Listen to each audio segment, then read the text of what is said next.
Good afternoon students. ये है chemical kinetics का पार्ट 3 और यहाँ पढ़ने जा रहे हैं रेट लॉ। रेट लॉ को हम दो वर्ड्स में और लिख सकते हैं, रेट इक्वेशन या रेट एक्सप्रेशन। तो रेट लॉ के दो और नाम हैं। रेट लॉ को रिप्रेजेंट कैसे किया जाता है, उसे लिखा कैसे जाता है। रेट लॉ जो होता है वो रिएक्टेंट के कॉन्सेंट्रेशन के टर्म्स में लिखा जाता है। रेट लॉ सिर्फ रिएक्टेंट के टर्म्स में ही लिखा जाता है। देखिए यहाँ पर एक इक्वेशन दी है, एक जर्नल से इक्वेशन है। इसमें small a and capital A, small b capital B आपको देते हैं, small c capital C plus small d capital D। a और b तो रिएक्टेंट्स हैं, C और D तो प्रोडक्ट है। तो ये small a b c d है क्या? ये हैं स्टाइकियोमेट्रिक कोफिशिएंट्स।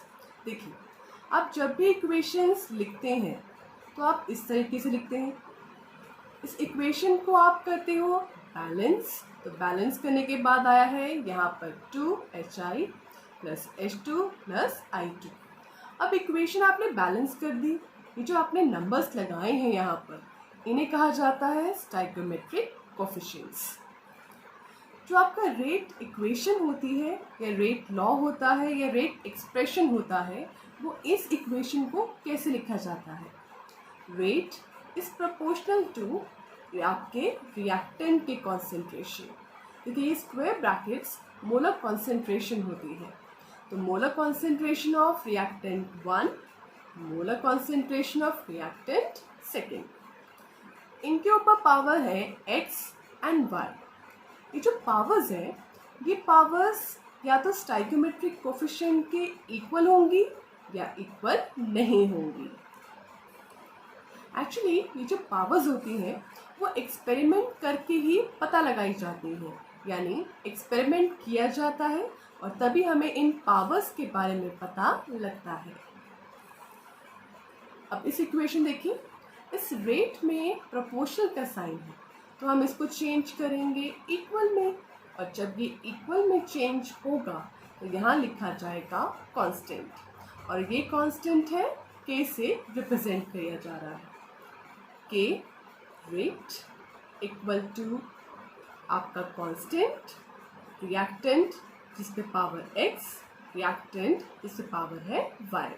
ये जो k होता है इसे प्रोपोर्शनैलिटी कांस्टेंट कहते हैं और इसका नाम है rate constant. Rate constant important है। अगर मैं इस रेट को ऐसे लिखूं माइनस, क्योंकि रिएक्टेंट कम होते हैं इसलिए माइनस का साइन लिखा जाता है। d डिफरेंशिएशन होता है, डिफरेंशिएशन या कह लीजिए change in reactant divide by dt।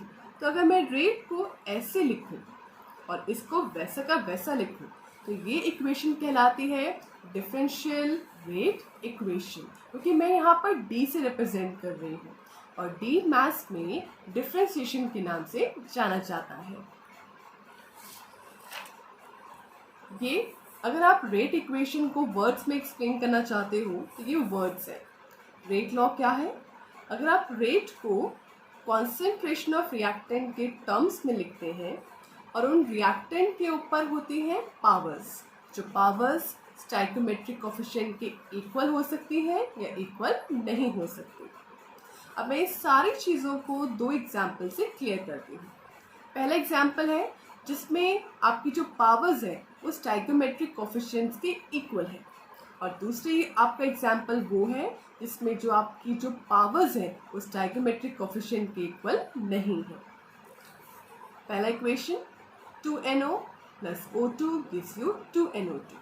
अब रेट लिखूंगी मैं, रेट कांस्टेंट, मोलर कॉन्सेंट्रेशन, पहला रिएक्टेंट है NO और दूसरा रिएक्टेंट है O2।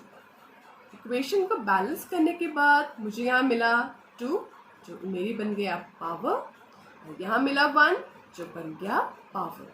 तो इस रेट इक्वेशन में जो पावर्स हैं वो स्टाइकियोमेट्रिक के इक्वल है। अब ये देखिए, rate is equal to rate constant, पहला रिएक्टेंट दूसरा रिएक्टेंट। इसकी तो पावर 1 है, बट इसकी पावर देखिए यहाँ तो 1 है, बट इसमें क्या लिखा है मैंने, हाफ। तो ये जो पावर्स है वो इन स्टाइकोमेट्रिक कोफिशिएंट के इक्वल नहीं है, क्योंकि ये जो आपकी पावर्स हैं वो कैसे निकालते हैं, एक्सपेरिमेंट करके निकालते हैं। ये जो आपकी पावर्स होती हैं ये एक्सपेरिमेंट करके ही निकाली जाती हैं। Next is order of reaction, ये एक इम्पॉर्टेंट टॉपिक है। ऑर्डर कैसे निकालते हैं, देखिए रेट वैसे लिखिए, rate is equal to rate constant reactants on powers. इन पावर्स को जब आप ऐड करते हो तो आपको मिलता है आपका ऑर्डर। यहाँ मैंने एक्स एंड वाई को ऐड किया और उसे लिख दिया n के बराबर। n actually order of reaction होता है। एग्जाम्पल समझिए, rate is equal to rate constant, एक रिएक्टेंट जिसकी पावर है हाफ और दूसरा रिएक्टेंट जिसकी पावर है 3/2। ऑर्डर के लिए आप क्या करोगे, इन दोनों पावर्स को सिंपली ऐड कर दोगे, हाफ प्लस 3/2, सॉल्व कीजिए, जो आपको नंबर मिलेगा वो होगा आपका order of the reaction. Order कुछ भी हो सकता है, 0, 1, 2, 3 या कोई भी फ्रैक्शन भी हो सकता है, जैसे 1/2, 3/2, ऑर्डर कोई भी फ्रैक्शन हो सकता है। Next is units of rate constant, जो आपने के पढ़ा था, अब उसकी यूनिट्स के बारे में आप समझोगे। देखिए रेट कांस्टेंट की यूनिट से आप पता लगा सकते हो कि आपका रिएक्शन 0 ऑर्डर का है, फर्स्ट ऑर्डर का है, किस ऑर्डर का है, आप सिर्फ उसकी यूनिट देख के पता कर सकते हैं, और वो मैं आपको एक्सप्लेन करने जा रही हूँ। यहाँ पर एक नॉर्मल सी इक्वेशन है, रेट जैसे हम लिखते हैं वैसे लिखा गया है, और यहाँ पर एक्स एंड वाई को ऐड करके आपको मिल जाएगा आपका, दोनों को आप ऐड कीजिए और दोनों को ऐड करने के बाद आपको मिल जाएगा आपका ऑर्डर ऑफ द रिएक्शन।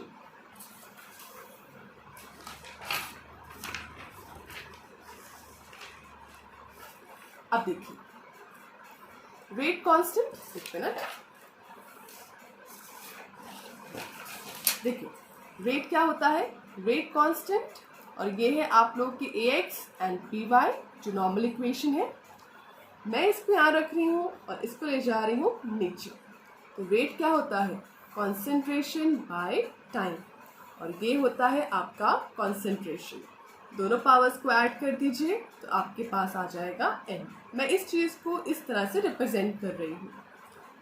तो रेट है कॉन्सेंट्रेशन बाय टाइम और ये है मेरा सिंपल कॉन्सेंट्रेशन। अब कॉन्सेंट्रेशन क्या होता है, इसकी यूनिट क्या होती है, मोल पर लीटर, और टाइम की यूनिट हम लेंगे सेकेंड। अगर मेरा रिएक्शन 0 ऑर्डर का है तो n की पावर हो जाएगी 0। अब k लिख दिया, ये कॉन्सेंट्रेशन बाय टाइम को मैंने ऐसे लिख दिया, mole per litre and second. Concentration again mole per litre. आपका जो n है वो 0 है, तो मैंने 0 लिख दिया। किसी के ऊपर अगर पावर 0 होती है तो किसके एक बराबर होता है, 1 के बराबर।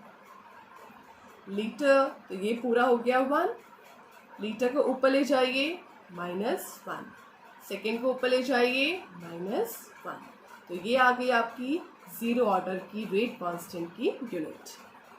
सेकेंड है फर्स्ट ऑर्डर रिएक्शन, जिसमें n की पावर होती है 1।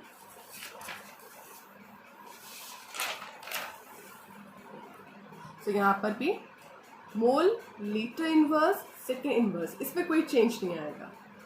मोल लीटर इनवर्स, आपका जो ऑर्डर है वो फर्स्ट ऑर्डर का है, इसलिए पावर 1। अब इसकी पावर को हमने ऑब्वियसली 1 है तो ये वैसे का वैसा आ जाएगा। मोल पर मोल कैंसिल कैंसिल, तो क्या बचा, सेकेंड इनवर्स। तो फर्स्ट ऑर्डर की रेट कांस्टेंट की यूनिट है सेकेंड इनवर्स।